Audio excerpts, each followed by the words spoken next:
देश की राजनीति जो है वह पहले से ही गर्म थी, और गर्म होने के इसके जो सबसे बड़ा कारण है वह यह है कि लोकसभा का चुनाव।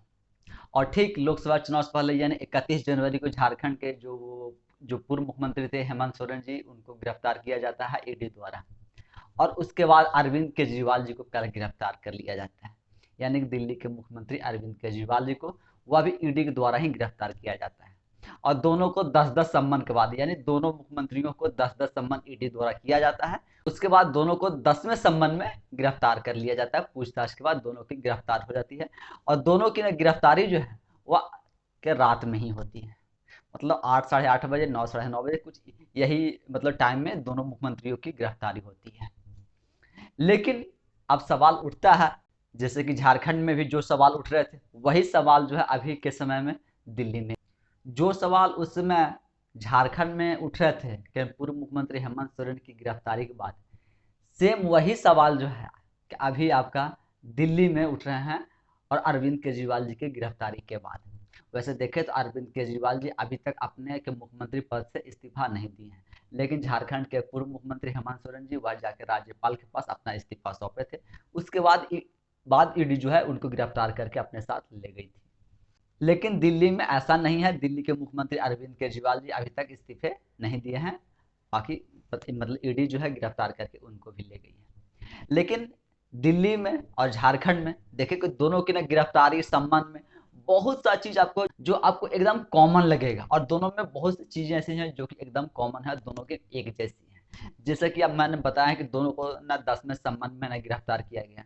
दोनों सारे सम्मन को ना इग्नोर कर रहे थे, स्किप कर रहे थे, अनदेखा कर रहे थे, और फिर सम्मन पर वह ईडी के सामने समझ पेश नहीं हो रहे थे, ईडी के सवालों के जवाब नहीं दे रहे थे।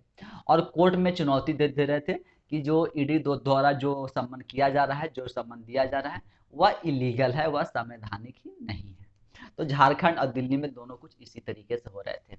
लेकिन आखिरकार जब इनके पास कोई विकल्प नहीं बचता है कि हाई कोर्ट, सुप्रीम कोर्ट के लोअर कोर्ट, ये सब जाने के बाद भी जब इनके पास समय के कोई विकल्प नहीं बचता है, तब जाकर के इनकी गिरफ्तारी जो है वह हो जाती है।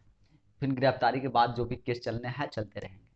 लेकिन इसी बीच जो सबसे ज्यादा झारखंड में उसमें फिर नाम चल रहा था मैं कल्पना मुर्मू सोरेन जी का, कि मतलब झारखंड की जो अगली मुख्यमंत्री के रूप में, पहली महिला मुख्यमंत्री के रूप में क्या कल्पना मुर्मू सोरेन जी हो सकती है। लेकिन कल्पना मुर्मू सोरेन जी को झारखंड का मुख्यमंत्री इसलिए नहीं बनाया गया कि विधानसभा चुनाव को देखते हुए कि शायद विधानसभा का चुनाव ना हो और फिर से कहीं उनको इस्तीफा देना पड़ जाए। तो इस वजह से ना कल्पना मुर्मू सोरेन जी का नाम जो है आगे नहीं किया गया। और उनके बगावत में उनकी भाभी जो थी सीता सोरेन, बगौती शुरू वह अपनाई हुई थी और पूरा मोर्चा खोल दी थी। लेकिन दिल्ली में क्या है, दिल्ली में भी सबसे ज्यादा नाम और सबसे ऊपर जो नाम चल रहा है वह नाम चल रहा है सुनीता अग्रवाल का, यानी कि मुख्यमंत्री अरविंद केजरीवाल जी की पत्नी सुनीता अग्रवाल की। वह एक आईआरएस ऑफिसर रह चुकी हैं। तो देखिए कि जब भी इन मुख्यमंत्रियों के ऊपर जब भी कुछ इस तरीके की ना गिरफ्तारी हुई है, कुछ इस तरीके के भ्रष्टाचार के आरोप लगे हैं, कार्रवाई हो रही है, तब इनके मतलब अपने पत्नियों के सबसे पहला नाम जो ना चर्चा में और सबसे ऊपर जो मीडिया में चर्चाओं में और मीडिया के ना खबरों में सबसे पहला नाम जो आ रहा है वह आ रहा है दिल्ली के मुख्यमंत्री अरविंद केजरीवाल जी की पत्नी सुनीता केजरीवाल जी का। तो और उसके बाद जो दूसरा नाम चल रहा है वह आरटीसी का है, और जो तीसरा नाम है वह सौरभ भारद्वाज का है। यानी कि जो दिल्ली के मुख्यमंत्री अरविंद केजरीवाल जी के गिरफ्तारी के समय से ही यह खोज जो है वह जारी हो गया है कि आखिर अरविंद केजरीवाल जी के बाद दिल्ली का मुख्यमंत्री कौन होगा, और आम आदमी पार्टी के राष्ट्रीय संयोजक या कहें राष्ट्रीय अध्यक्ष जो है वह कौन होगा। तो यह नामों पर जो है वह चर्चा हो रही है, और जो कि नए नाम पर नए व्यक्तियों की जो है वह तलाश जो है वह जारी हो गई है। लेकिन अभी तक अरविंद केजरीवाल जी के किसी भी पद से वह इस्तीफा नहीं दिए हैं। और वैसे देखे तो जो आतिशी हैं वह भी कह रही हैं कि अरविंद केजरीवाल जी जेल से ही सरकार चलाएंगे। लेकिन जेल से सरकार चला पाना कितना संभव है यह सब लोग जानते हैं, और यह कितना प्रैक्टिकली तौर पर यह हो सकता है यह सब भी जानते हैं। लेकिन जब कोई भी पार्टी कठिन दौर से जब गुजर रही है, जब पार्टी के ऊपर कोई आफत विपत आया हुआ है, जब पार्टी फंसी हुई है, तो क्या पार्टी में ऐसे व्यक्ति नहीं है? क्या पार्टियों में ऐसे व्यक्ति की खोज नहीं की जानी चाहिए? आखिर पार्टी को छोड़ करके परिवार में ही खोज क्यों स्टार्ट हो जाती है? कि कोई भी पार्टी जो बनता है वह परिवार से तो बनता है नहीं।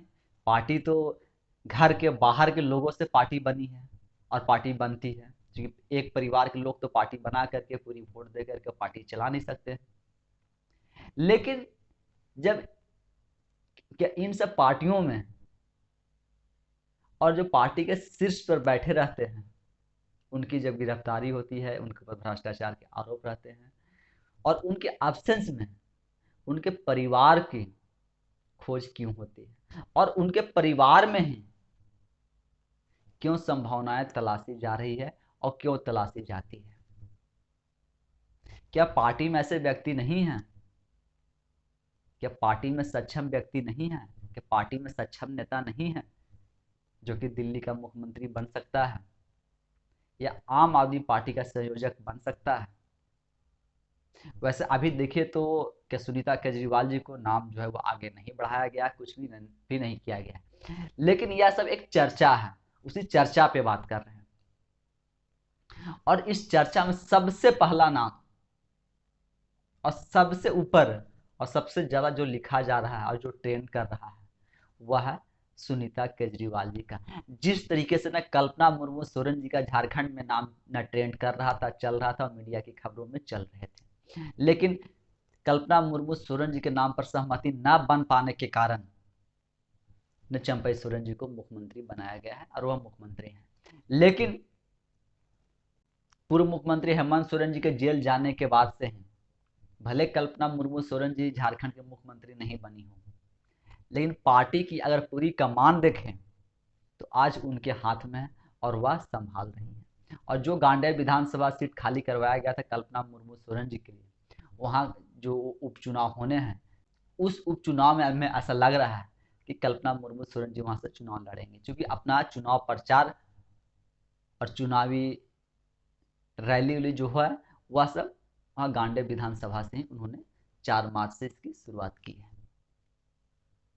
तो क्या इसी तरीके से अगर दिल्ली में आम आदमी पार्टी की जो अभी सरकार है, अगर केजरीवाल जी इस्तीफा देते हैं, वह जेल से सरकार नहीं चला पाएंगे, जेल से सरकार चलाने की जो अनुमति वह नहीं मिलती है, यह चला पाना अगर संभव नहीं होता है, तो क्या उनके अब्सेंस में आतिशी क्या मुख्यमंत्री बनेंगे या सौरभ भारद्वाज मुख्यमंत्री बनेंगे या और भी जो उनके नेता हैं, चाहे राघव चड्डा हो या और भी जो भी आम आदमी पार्टी के नेता हैं, क्या वह मुख्यमंत्री बनेंगे? तो क्या अगर कि पार्टी के किसी नेता को मुख्यमंत्री बनाया जाता है, संयोजक बनाया जाता है, लेकिन जिस तरीके से झारखंड में कल्पना मुर्मू सोरेन जी पूरी पार्टी की कमान संभाली हुई है, क्या इसी तरीके से सुनीता अग्रवाल भी दिल्ली में पूरी पार्टी की कमान संभालेगी या क्या आघोषित एक तरीके से मुख्यमंत्री के रूप में काम करना? अभी तक जो नाम चल रहा है सुनीता केजरीवाल जी का, यानी कि झारखंड में जब मुख्यमंत्री जी गिरफ्तार होते हैं तो अपनी पत्नी को आगे करते हैं और उनकी पत्नी सोशल मीडिया हैंडल जो है वह पूरा हैंडल करती है, चलाती हैं और ट्वीट करती हैं और सारा कामकाज जो है वह उनकी पत्नी देखती हैं। तो क्या अरविंद केजरीवाल जी के जाने के बाद जो सुनीता केजरीवाल जी हैं वह क्या इसी तरीके से कुछ रोल जो है वह दिल्ली में चलाएंगी और दिल्ली में कुछ उस रोल में वह निभाएंगे? वैसे देखे तो जो पूर्व मुख्यमंत्री हैं वह अपनी पत्नियों को आगे करने का सिलसिला जो है वह वर्षों से न चले आ रहा है और इसके आपको 3-4 उदाहरण देते हैं। एक जो सबसे ज्यादा फेमस हुआ था और अभी भी फेमस है वह है लालू प्रसाद यादव जी का। जब लालू प्रसाद यादव जी के चारा घोटाला में सीबीआई द्वारा जब गिरफ्तार किया गया था तब वह भी इस्तीफा नहीं सौंप रहे थे, जिस तरीके से आज अरविंद केजरीवाल जी इस्तीफा नहीं सौंप रहे हैं वैसे ही लालू प्रसाद यादव जी भी इस्तीफा नहीं सौंप रहे थे। उसमें सेना बुलाना पड़ गया था और सेना बुलाने के बाद फिर वह इस्तीफे दिए थे और अपनी पत्नी राबड़ी देवी को वह मुख्यमंत्री बना दिए थे। तो पत्नियों को आगे करने का इन नेताओं का जो चलन है वह के पहले से न चलता आ रहा है। और उसके बाद झारखंड में भी देखें तो भले वह मुख्यमंत्री नहीं बनाने हो कल्पना सोरेन, लेकिन पार्टी की सारा कमान जो है संभाल रही है। और झारखंड के एक और मुख्यमंत्री, वह है मधु कोड़ा जी, यानी झारखंड के पूर्व मुख्यमंत्री मधु कोड़ा जी, जिन पर 4,000 करोड़ रुपए का घोटाला का आरोप है। वह भी जब जेल गए तो अपनी पत्नी को अपने विधानसभा के चुनाव लड़वाते हैं और कांग्रेस पार्टी से टिकट मिलता है, और आज के समय में उनकी पत्नी जो है वह बीजेपी में शामिल हो गई है और चाईबासा सीट से लोकसभा में सांसदी के तौर पर सांसदी का चुनाव लड़ रही है, बीजेपी के टिकट पर चुनाव लड़ रही है। और कुछ क्या उसी तरीके से क्या दिल्ली में भी अरविंद केजरीवाल जी को अगर जमानत नहीं मिलती है, बेल नहीं मिलता है, तो इनके एब्सेंस में इनकी जगह पर कल्पना मुर्मू सोरेन की तरह सुनीता केजरीवाल भी सारी पार्टी की जो कमान है क्या अपने हाथों में ले लेंगे और वह संभालेंगे, जिस तरीके से कल्पना मुर्मू सोरेन जी झारखंड में कर रही हैं। तो जिस आम आदमी पार्टी पर अभी तक यह आरोप नहीं लग पाया कि यह परिवारवाद की पार्टी है, तो सुनीता केजरीवाल जी के एंट्री होते ही उनकी राजनीति में आते हैं।